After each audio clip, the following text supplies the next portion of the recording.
we are going to talk about her experience of multiple conditions that we are going to talk about them in a moment, to see how Fern basically deal with all the conditions, how it was developed, and how it is changed throughout the years, and how those affect her everyday life. So, thanks Fern again for joining us.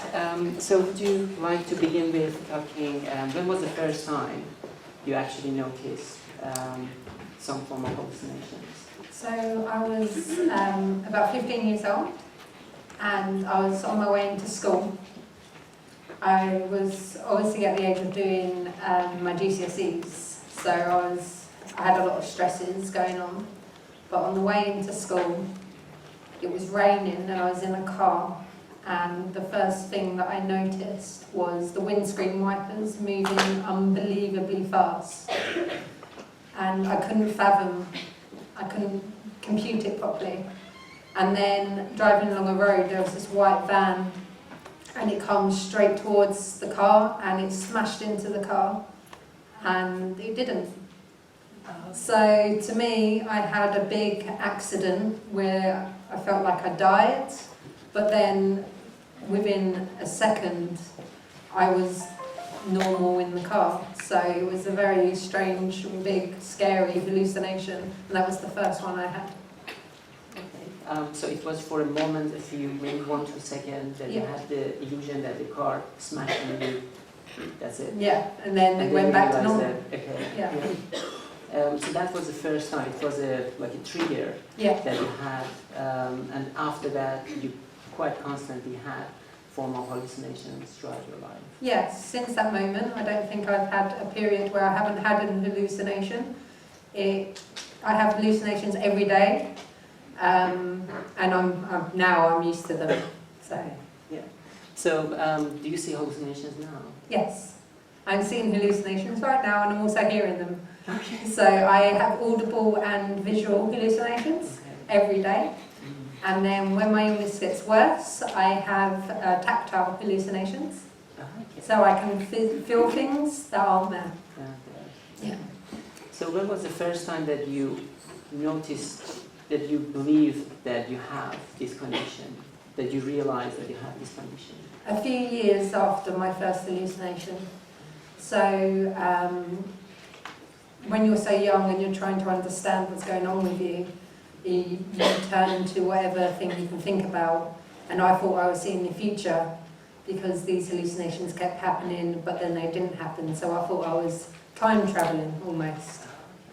So it was only a few years later when I found out that I had something physically wrong with my brain that I was able to work out that they were actually hallucinations and not me seeing the future. Yeah. Okay, and then throughout those few years, you constantly had the struggle of trying to understand what's happening, Yeah. communicating with others. Perhaps they didn't believe you. Yeah, my mum was the first one to believe me. When I was a child, she said I was always different. Okay. So she was the first one to be like my full carer. It took a little bit longer for my dad to believe me. But healthcare professionals have believed me from the beginning, because obviously they see it all the time. And you said you had brain scans. Yes. Yeah, so what form of brain scans did you I have? had MRI and EEGs and some other ones that I don't know the names of.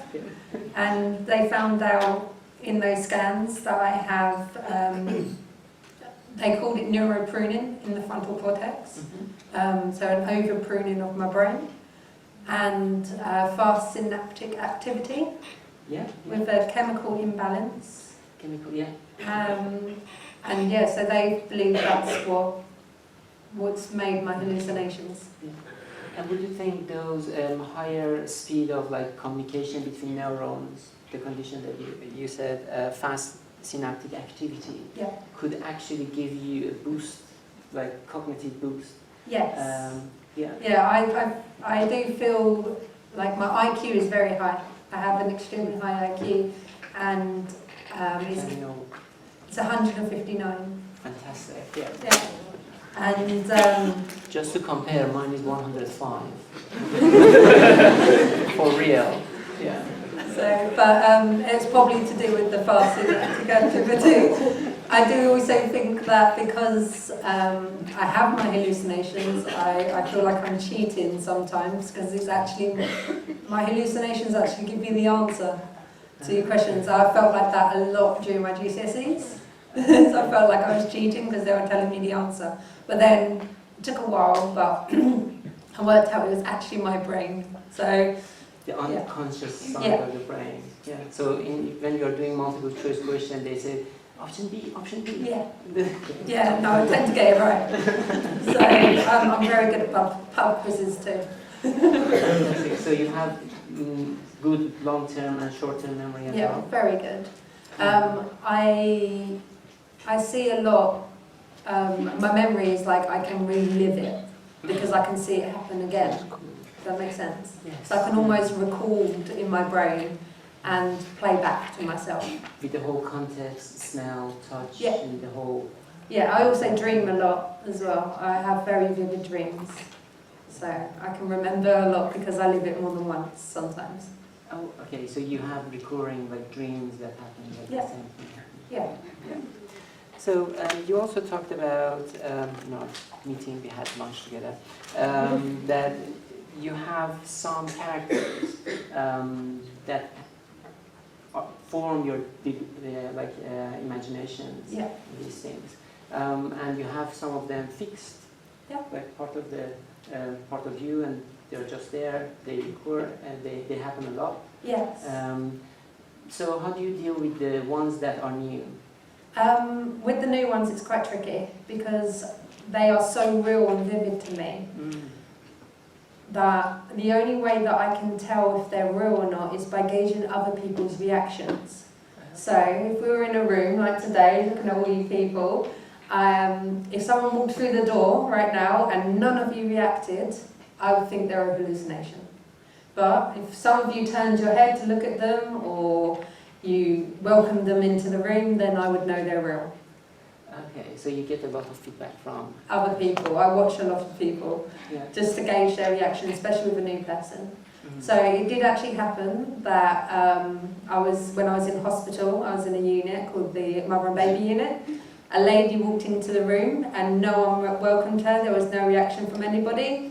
I didn't talk to her because I didn't think she was real. It took another staff member who I knew was real to tell me that she was real. Oh, so they recognized that you thought They that were person real. is not real. They were wondering why I wasn't talking to her.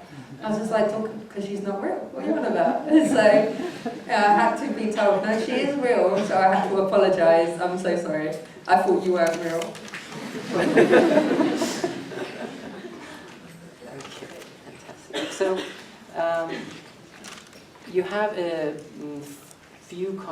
a combination of difficulties. Yes. So schizophrenia is one of them. Yes. So what are the other ones? Well, my full diagnosis at the moment is rapid cycling bipolar affective disorder. So once again, rapid cycling bipolar disorder. Okay. Affective disorder. Affective disorder. Sorry. Okay. So what that means is I have the bipolar side, which is a mood condition. So it means my mood can go from what it used to be called manic depression, because you go from manic moments to severe depression moments. So that's the bipolar. The affective disorder means schizophrenia.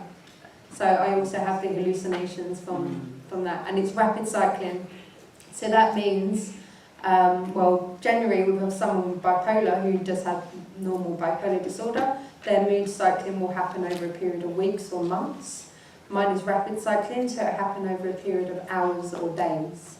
So right now I'm feeling really good, but maybe when I get home I will start feeling low, and then an hour later I might start feeling good again. So it's severe. It's not, oh, I feel low, I feel down. It's, I feel depressed, I feel the world is going to end, I'm useless, all that lot. So it's quite a hard thing to wrap your head around. It's severe depression to the point that I have become a danger to myself because of the depression. Yeah. So you mentioned fight or flight. Yes. Yeah. So I don't know if you guys know about fight or flight yet, but it's, yeah, you do?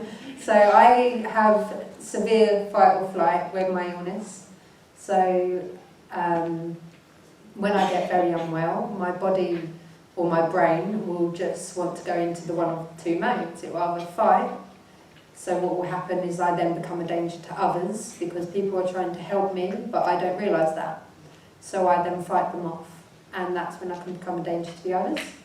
Or I go into flight mode, which is where I just want to run away from everything. I become a danger to myself.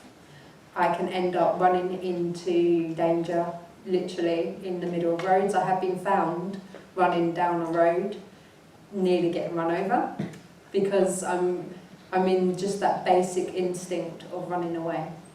Okay. So, have you been danger for other people?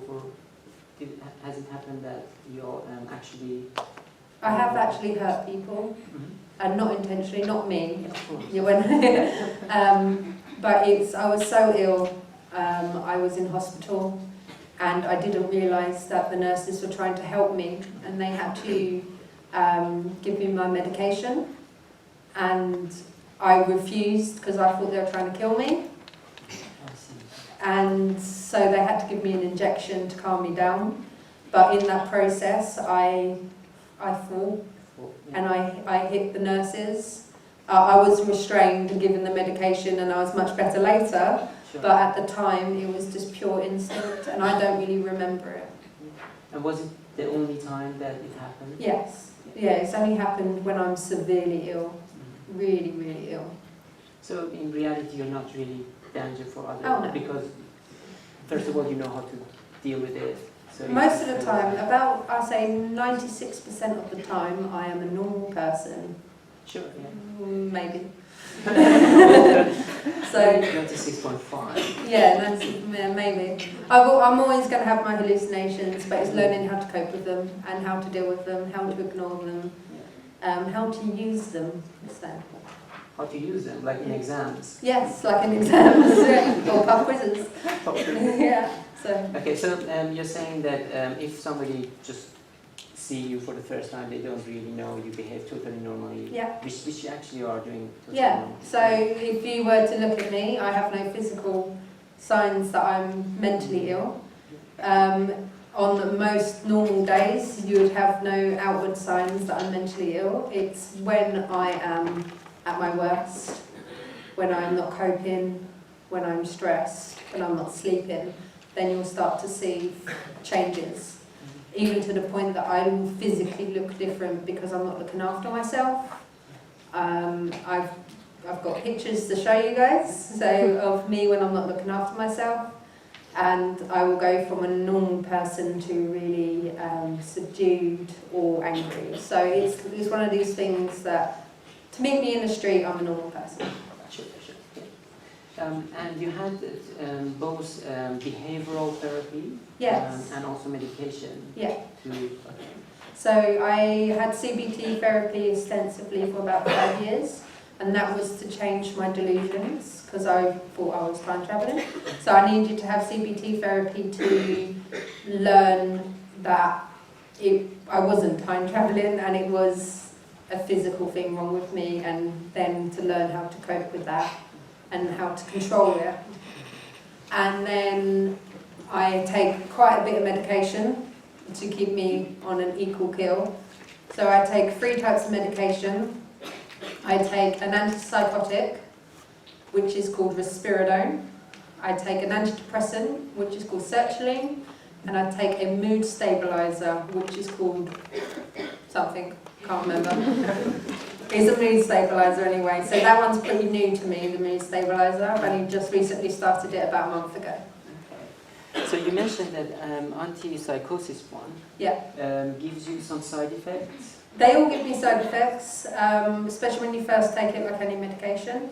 So I get lots of headaches because it's obviously affecting my brain.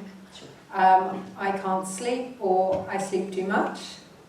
And I also get what they call Parkinsonisms, which is very hard to say. And that is where I get twitches in my body. I start shaking, so my hands will start to shake, or I get facial twitches, which is something I can't control, but that's a side effect to the medication. I also get a weird one, which I notice now. I get, it's quite disgusting, excess saliva production, which is not very nice. But yeah, you have to deal with it. Okay. So we know that schizophrenia has a lot to do with dopamine. Yes. And we know that, for example, chocolate and these things also increases levels of dopamine. Yes. So do you sometimes feel extremely happy or? Yes, I especially when taking chocolate. Well, I say taking like it's a drug. Especially when taking chocolate. Yeah, when I have chocolate, it helps me get out of a low. So I have some chocolate. Stop it. I have some chocolate when I'm feeling low, and that will generally bring me up into a high or into a stabilised period. I prefer dark chocolate because that naturally, you said to me actually that dark chocolate will produce more dopamine, and I didn't know that, so that's probably why I prefer it. Really? So besides all these things, you also showed me some of the drawings that you have from your like imagination. Yeah, so I'm an artist by trade, I guess. So I use my art to show other people what I hallucinate. Mm-hmm. Yeah, and that is actually very rare because you can actually see how they experience these hallucinations. So we are going to show you some of these drawings. And Fern is going to explain a little bit what they are and how they interact together. Yeah.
As and when they want to. I have no control over them, and they all have their own personalities.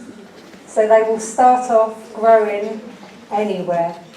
There will be a little top of a mushroom, and then they will pop out, grow arms and legs, and then run around.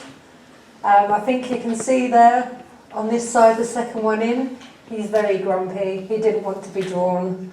I had to ask him to stand still several times so I could draw him. And then on the other paper, the second one in, he walked very slow and liked to sneak about and scare the others. So they all have their own little personalities, and they all make me laugh out loud, sometimes inappropriately. The worst time was at a funeral.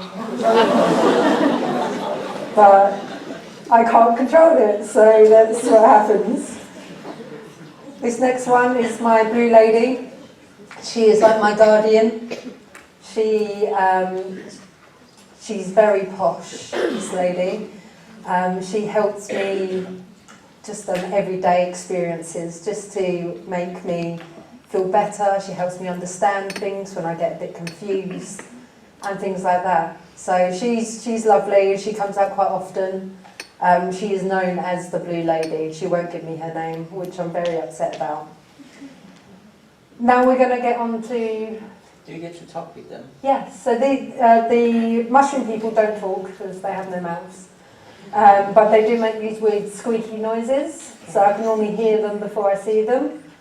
And then, yeah, it's hilarious. This lady, she talks very slowly and very much like this. Very dreamy. And it's, yeah, she's lovely though.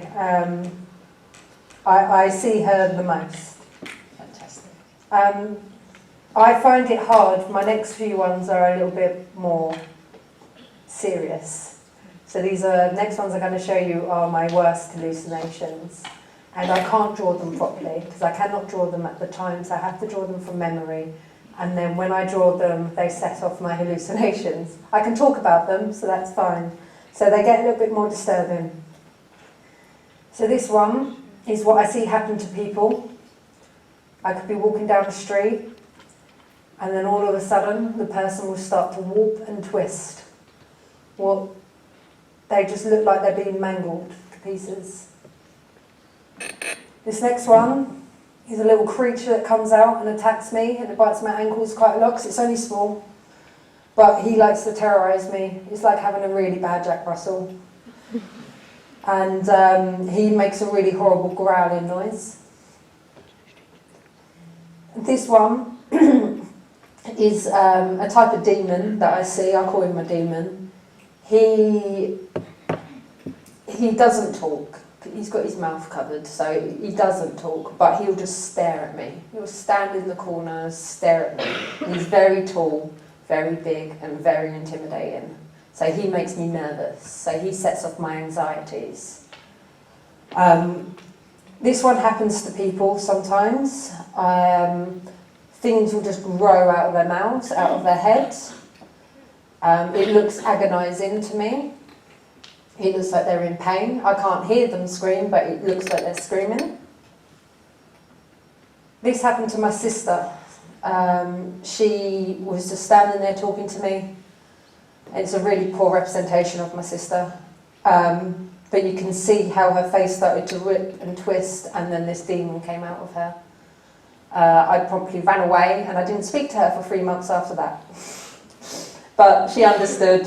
I can now speak to her again. This again can happen randomly to people.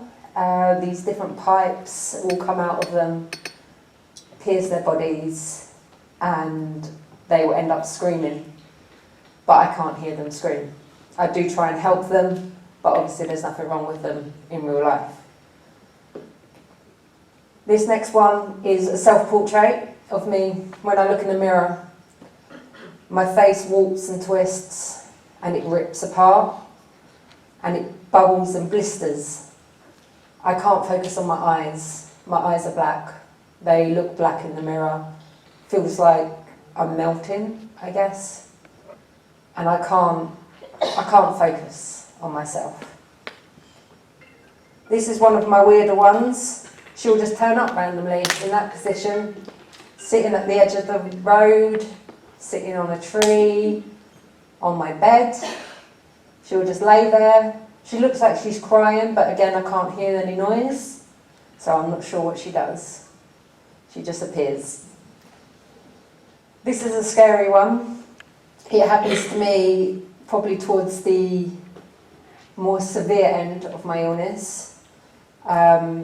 People will just come out of walls, and that's a big thing for me when I'm ill. They'll try and grab me, they'll scream at me, they'll try and rip me apart and pull me into the walls. And that's where my next one comes in. This is my monster. He's called the monster. He is horrible. He is the one that drives me to do silly things. Last time I heard him or seen him was about 4 months ago before I went into hospital. He told me to drive my car into oncoming traffic, and it was very hard for me to stop myself from doing it. I had my baby in the car at the time. Very dangerous. And that's what he does. He comes out of the walls, drags me, he talks in my ear, he whispers, he tells me things, tells me to do things, makes me do things that I can't control. When he comes out, I am not me. I do not look like me, I do not act like me. And this is the last one that I've got to share with you. So this happens every now and then. People's faces will go blank. I will not see any facial features. I will hear them talk, and their words will go across their face. So they're just a few of my hallucinations. Yeah, thanks a lot. Thanks. It was really quite intense for us as well. Yeah. I hope that hasn't disturbed anybody, but... Thanks a lot for sharing. And apparently you have a Facebook page. Yes, I do. So you have it. It's called The Truth of Mental Health. It's on Facebook. You're welcome to follow me. And I basically do lots of lives. I talk about the good times and the bad times, about my life, my family, and things that I'm doing with my mental health, how I'm trying to give back to the community. So a picture of you guys that you may have saw me take earlier will probably be on my Facebook page, because I like to help as many people as possible, and I'm always open to questions and things like that on my Facebook page. Okay. So, just a brief look at the page, which it doesn't show. It's not working. No. Try scrolling up a bit. No. So, you wanted to show a video. Yeah, so it was just a video of me at my worst, but if it can't come up then it's on my Facebook page. Oh, there you go. But I don't think it is there. It says not now. Not now. Yeah, so this is... Yeah, so can you see it? Yeah, this is my Facebook page. As you can see, lots of lives. And can you see this picture here? So you can physically see the difference between me when I'm well and me when I'm unwell. I think I look quite different. I look very unkept. And it's got lots of different lives, talking about different things. So that's my son. He's my second child. And it was actually after having him that I developed postpartum psychosis. But I didn't with my first child. Oh, that's another hallucination, by the way. That's Sir Froggington. He came out recently. So I do lots of lives, lots of pictures. I talk about everything, different conferences. That's actually in this lecture hall, that is.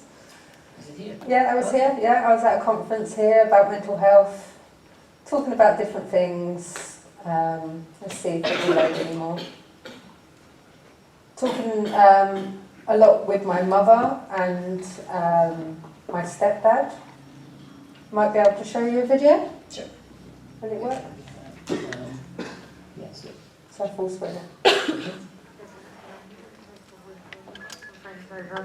For a barbecue, so Fern's doing the barbecue right now and all that. I just wanted to really talk about having stresses whilst on holiday and how a bit more intensive the stress can be because you're not in a area that you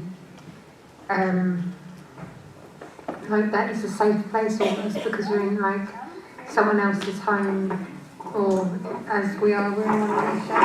So we just wanted to chat about that a little bit and also it's nice having a lot of family around, but at the same time it can be a little bit more stressful for me. I don't do too well with a lot of people around me, and I do find it quite difficult to escape. So I tend to go for a little walk every now and then, or I'll go to the room just to have 5-10 minutes to myself, just to settle my brain. I keep going up and down pretty quickly as well. It's my stepdad. Keep going up and down pretty quickly, and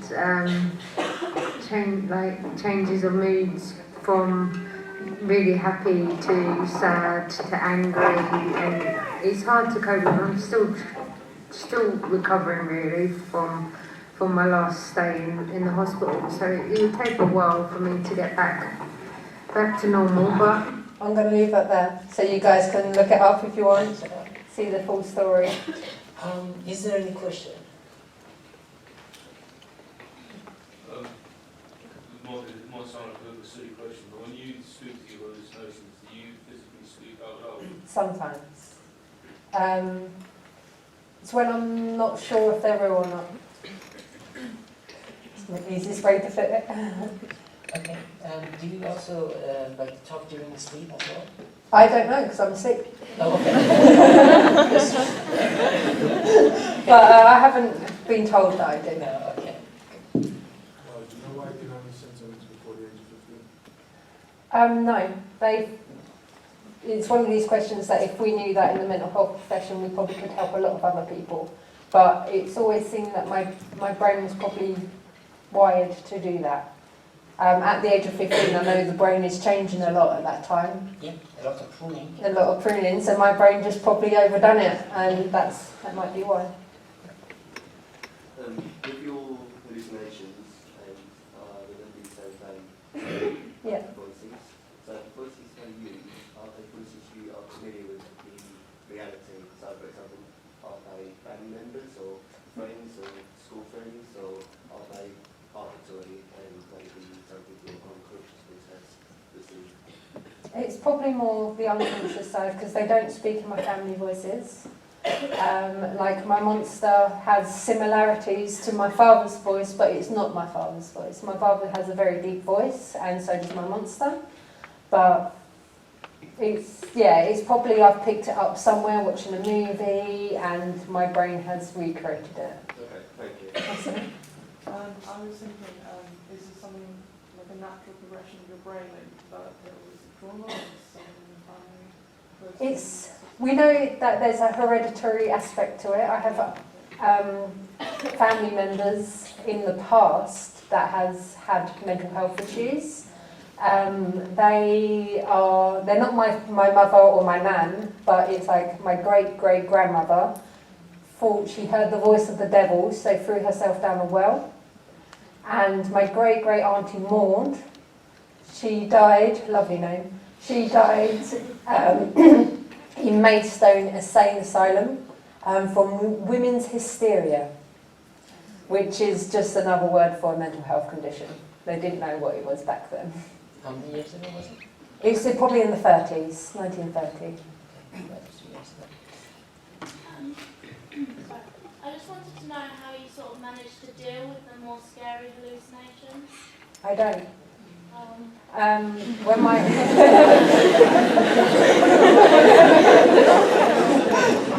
Normally when my scary hallucinations come out, I'm on the road to unwellness. The only way to cope with them then is medication, and to get myself, well, I can't get myself, the doctors would then give me medication to stabilise me, and then once I get to a certain level, I will then start taking back over. Does that make sense? So I know you said that in rare instances you've had tactile hallucination where you can physically feel something. Yeah. So how extreme can these be? Get some really painful sensations, or able to get some really pleasant ones as well? I've had more painful than I have pleasure, I must admit. A couple of times I felt like I've been stabbed because my hallucinations have tried to kill me. So that has happened. I've been bitten by my monster, and I physically felt like my shoulder was ripped off. So it was terrifying. It lasted for probably about 10 seconds and then it stopped. But those 10 seconds feel like a lifetime. So yeah. Maybe one more. Following on from that, so do you always feel them, or do you sometimes, for example, with the creature that bites your ankles, sometimes you just look down and notice that there's something biting your ankle? I always see things and I always hear things. So even now I am seeing things that aren't there. I'm seeing shapes and shadows right now. So it's just shadows on the wall. So I know they're not there. None of you have reacted to them, so I know they're not there. But they normally creep up on me, if that makes sense. So they start off somewhere and they slowly get closer and closer and closer to the point that they're dead on me. What do you find is one of the most difficult things dealing with your conditions whilst also being a mother? Because you have children, right? Yes. The most difficult things is knowing that I can't look after them properly when I'm very unwell. When I was in hospital, I was lucky because my baby was under 1 at the time and he got to come to hospital with me. but I couldn't see my other son. I have 2 boys, and that's quite difficult leaving them and knowing that I'm not being a mother to them at the time. I also have to be careful when I'm at home and I'm feeling like I'm going downhill, I can lose concentration.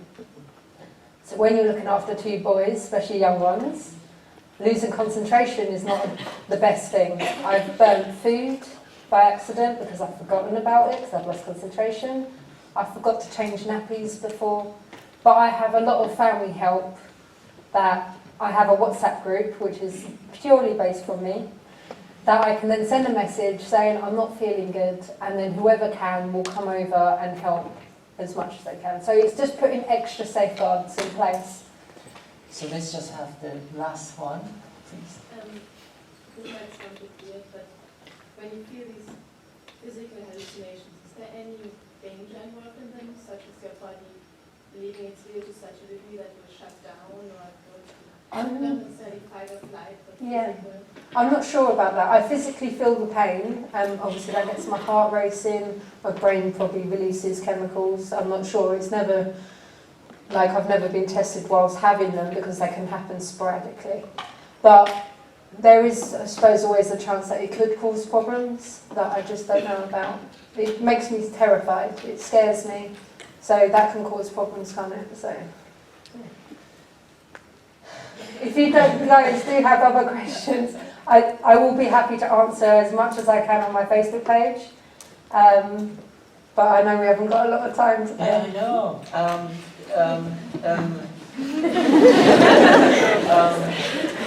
I'll also talk afterwards as well if you want me to. No, afterwards they have to sit and listen to me. We Okay, have 1 more hour to go. do that. Let's have just one last one.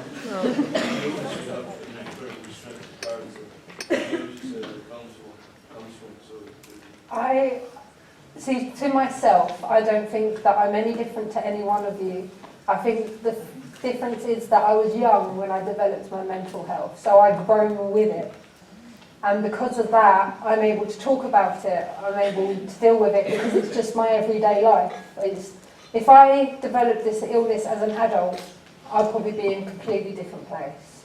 But because I was young, I'm able to talk about it. Fantastic. So thanks again. Thank you. It was really, really nice. I'm sure students also loved it. So we have the Facebook page and we have a small gift for you, and surprisingly, it is dark chocolate. And we also, my placement student, here we prepared a small thank you card. Oh wow. Thank you everybody.